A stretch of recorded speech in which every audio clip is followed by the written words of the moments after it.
So ngayon po tayo ay pasalamat sa Diyos sa biyaya na ito, ng gusaling ito na initiative at project ng Rotary Club International, ang Club of Lipa West. So ang lahat po ng pagpapala ay mula sa Diyos.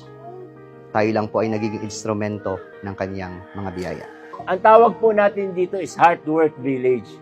Nakita naman po natin, sana kung ano po yung facility po nandito, alam naman po natin, talaga pong grabing effort na ginawa kasi nakita naman natin, individual po yung mga nandito. Alam natin na ni-raise talaga yung fund para po i-produce tong ganitong facility, ganitong mga nandito na nakikita natin. Kaya po, dapat po, pagtulungan po natin na alagaan yung facility po. Lahat po na nakikita niyong mga katutubo, kawawa po ang mga yan kung wala po ito. Kasi walang masisilungan.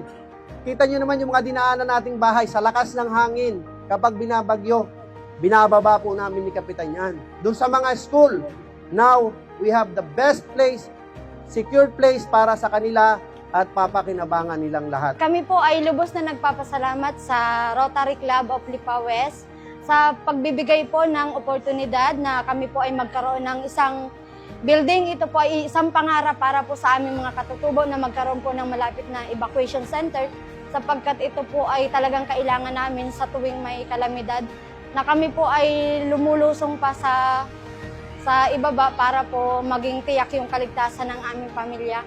At ngayon po ay hindi na po kami mahihirapan na pumunta sa evacuation center sapagkat ito po ay inilapit na ng Rotary Club of Lipa West at ito po sila na po mismo yung naglapit nito sa amin. Ika nga po ay isang pangarap na natupad po para sa amin na kami po ay magkaroon ng ganitong proyekto po sila sa aming lugar.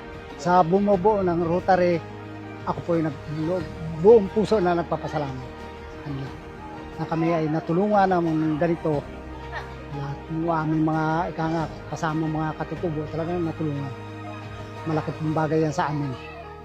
Marami pong salamat sa tulong na binigay po ninyo sa amin.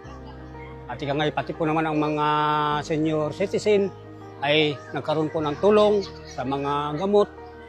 Sa oras po na may bagyo ay hindi na po kami bababa at naroon na din po dito.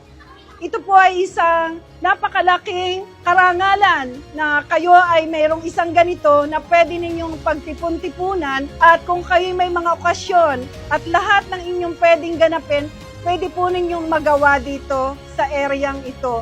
Bago po natin ito nagawa, ay talaga pong napakalaking hirap at pinagsama-samahan natin ang lahat po ay pawis ang ating pinuhunan dito. At ako po ay sobrang nagpapasalamat sa mga katutubo na ito po ay ating napagtulong-tulungan. Hindi po madali, pero sa araw na ito, nandito tayo at ating pinagsasama-samahan para ito ay maging inyo.